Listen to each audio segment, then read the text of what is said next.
ಆತ್ಮೀಯ H16 news ಅರ್ಥಾತ್ ಸೀತಾರಾಮ್ ನ್ಯೂಸದ ವೀಕ್ಷಕರೇ, ನಾನು ನಿಮ್ಮವ ಎಂ ಆಯುಧ ಮಲ್ಲಪ್ಪ ಜೊತೆವರು. ತಾವು ಈಗ ಸುದ್ದಿಗಳ ಲೋಕಕ್ಕೆ ಎಂಟ್ರಿ ಹೊಡಿತಾ ಇದ್ದೀರಿ. ಈ ಸುದ್ದಿಗಳನ್ನು ಪ್ರತಿಯೊಂದು ನೋಡೋ ಜೊತೆಗೆ ನಿಮ್ಮ ಅಭಿಪ್ರಾಯಗಳನ್ನು ಹಚ್ತಾ ಇರಿ. ಯಾಕಂದರೆ ಈ ಸುದ್ದಿಗಳು ನಿಮಗಾಗಿ, ನಿಮ್ಮ ಬದುಕಿಗಾಗಿ, ನಿಮ್ಮ ವೈಚಾರಿಕೆಗಾಗಿ, ನಿಮ್ಮ ತಿಳುವಳಿಕೆಗಾಗಿಯೂ ನಿಮಗೂ ಗೊತ್ತು.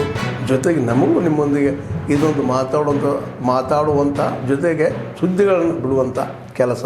ಈ ಕೆಲಸದಲ್ಲಿ ನಾವು ನಿಮ್ಮೊಂದಿಗಿದ್ದೀವಿ ಅಂತ ನೋಡ್ತಾ ಇರಿ ಸುದ್ದಿಗಳನ್ನು. ಕೆ ಶಿವಕುಮಾರ್ ಹೇಳ್ತಾರೆ, ಸಂವಿಧಾನ ಬದಲಿಸೋದಿಲ್ಲ, ಸೂರ್ಯಚಂದ್ರ ಹೇಳುವವರೆಗೂ ಸಂವಿಧಾನ ಬದಲಾವಣೆ ಮಾಡೋಕ್ಕೆ ಸಾಧ್ಯನೇ ಇಲ್ಲ ಅಂತೇಳಿ ಮೊನ್ನೆ ಪ್ರಧಾನಮಂತ್ರಿಗಳು ಹೇಳಿದ್ದಾರೆ.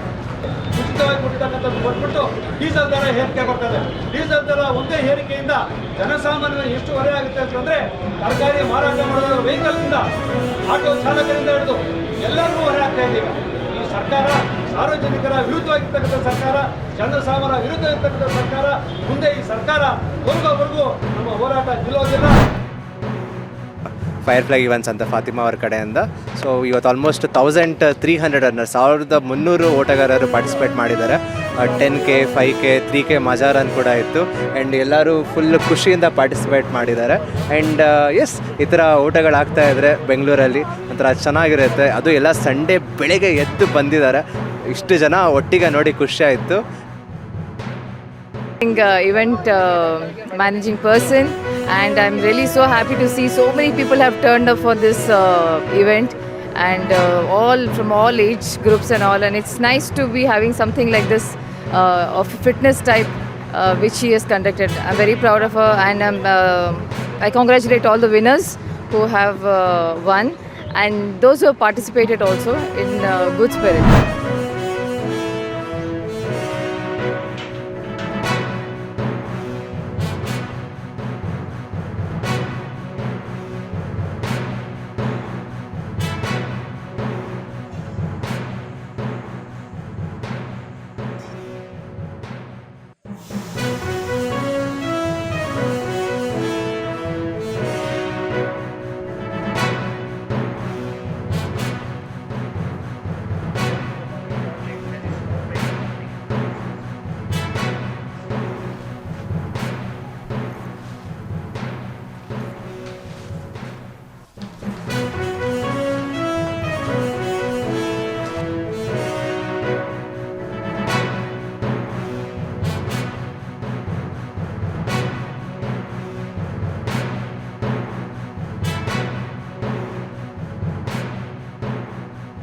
ಇದು ಥ್ರೋಟ್ ಇನ್ಫೆಕ್ಷನ್ ಆಗಿ ತೀರೋದ್ರು. ಆವಾಗ ಕೋವಿಡಿಂದ ಆವಾಗ ನಮ್ಮ ಅಜ್ಜಿ ಕರ್ಕೊಂಡೋಗಿ ಸ್ಕೀಮ್ ಮಾಡಿಸಿದ್ರು.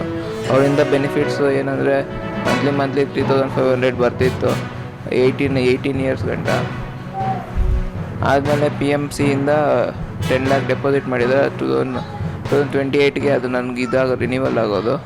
ಆದಮೇಲೆ ಆಯುಷ್ಮಾನ್ ಕಾರ್ಡ್ ಎಲ್ಲ ಕೊಟ್ಟಿದ್ದಾರೆ. Thank you. ಅಳಿಯ ತೀರೋದ, ಆಮೇಲೆ ಅದೇ ವರ್ಷದಲ್ಲಿ ನನ್ನ ಮಗಳು ತೀರೋದ್ಲು. ಆಮೇಲೆ ಏನೋ ಗೌರ್ಮೆಂಟಿಂದ ಸ್ವಲ್ಪ ಹೆಲ್ಪ್ ಆಯಿತು. ಅವನು ಓದ್ತಾ ಇದ್ದಾನೆ. ಕೆಲಸಕ್ಕೂ ಸ್ವಲ್ಪ ಡಿಗ್ರಿ ಸೆಕೆಂಡ್ ಇಯರು.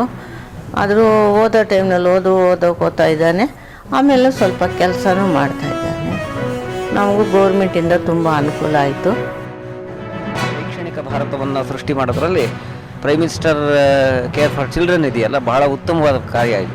ಹೀಗೆ ಮಾಡೋದ್ರಿಂದ ಸರ್ಕಾರ ನಿಮ್ಮ ಪರವಾಗಿ ನಿಂತಿದೆ ಅನ್ನೋದನ್ನು ಪರೋಕ್ಷವಾಗಿ ಒಂದು ಸಂದೇಶವನ್ನು ಕೊಡೋದ್ರ ಮೂಲಕ ಅವರಲ್ಲಿ ಒಂದು ಆತ್ಮಧೈರ್ಯವನ್ನು, ಆತ್ಮವಿಶ್ವಾಸವನ್ನು ಮೂಡಿಸೋದು ಭಾಳ ಎಚ್ಚರಿಕೆಯ ಮತ್ತು ಜಾಗೃತಿ ಇರುವಂಥ ಒಂದು ಹೆಜ್ಜೆ ಗುರುತು ಅಂತಂದರೆ ತಪ್ಪಾಗಲಿಕ್ಕೆ. ಇಡಿಗಂಟನ್ನು ಇಡ್ತಾ ಇದ್ದಾರೆ. 10 ಲಕ್ಷ ರೂಪಾಯಿನ ಲಂಪ್ಸಮ್ ಅದು ಈ ನಮ್ಮ ಪೋಸ್ಟ್ ಆಫೀಸ್ನಲ್ಲಿ ಇಟ್ಟು ಆ ಮಗು 23 ವರ್ಷ ಬರೋವರೆಗೆ ಆ ಹಣವನ್ನು ಸಂಗ್ರಹಿಸಿಕೊಂಡು ನಂತರ ಅವರ ಮುಂದಿನ ವಿದ್ಯಾಭ್ಯಾಸಕ್ಕಾಗಿ ಮತ್ತು ಮುಂದಿನ ಜೀವನಕ್ಕೆ ಅನುಕೂಲ ಮಾಡಿಕೊಡುವಾಗೆ ಈ ಒಂದು ಯೋಜನೆಯಲ್ಲಿ ಸಹಾಯ ಮಾಡಲಾಗಿದೆ. ಇದಲ್ಲದೆ ಪ್ರತಿ ಮಗುವಿಗೆ ಈ ಒಂದು ಯೋಜನೆ ಅಡಿಯಲ್ಲಿ ಸುಮಾರು 5 ಲಕ್ಷ ರೂಪಾಯಿವರೆಗೂ ವಿಮೆ ಸೌಲಭ್ಯವನ್ನು ಕೂಡ ನಾವು ಒದಗಿಸಿಕೊಡುವಂಥ ಕೆಲಸವನ್ನು ಕೂಡ ನಾವು ಮಾಡ್ತಾ ಇದ್ದೇವೆ. ಚರ್ಚೆಯ ಕೇಂದ್ರದಲ್ಲಿ ಅಥವಾ ಪದಾರ್ಥದ ರೂಪದಲ್ಲಿ ಒಬ್ಬ ಲೇಖಕನೇ ನಿಂತ್ಕೊಳ್ಳೋದಿದೆಯಲ್ಲ, ಅದು ನಾನು ಒಬ್ಬ ಲೇಖಕನಾಗಿ ಮತ್ತು ಸಾಹಿತ್ಯದ ವಿದ್ಯಾರ್ಥಿಯಾಗಿ ಇರುಸು ಮುರುಸು ಉಂಟು ಮಾಡುವಂತಹ ಸಂಗತಿ ಅಂತ ನಾನು ಭಾವಿಸ್ತೇನೆ. ಆದರೆ ಇವತ್ತು ಪುಸ್ತಕವನ್ನು ಒಂದು ಉದ್ಯಮ ಅಂತ ಭಾವಿಸಿದ್ದೇವಲ್ಲ ನಾವು, ಅದು ಆ ಒಂದು ಭರಾಟಿನಲ್ಲಿ ಒಂದು ಪುಸ್ತಕ ಬರವಣಿಗೆಯನ್ನು ಕೂಡ ಆದ್ಮೇಲೆ ಎಲ್ಲ ಸುದ್ದಿಗಳನ್ನು ನೋಡಿದ್ರಲ್ಲ, ಏನು ಅನಿಸ್ತು ನಿಮಗೆ?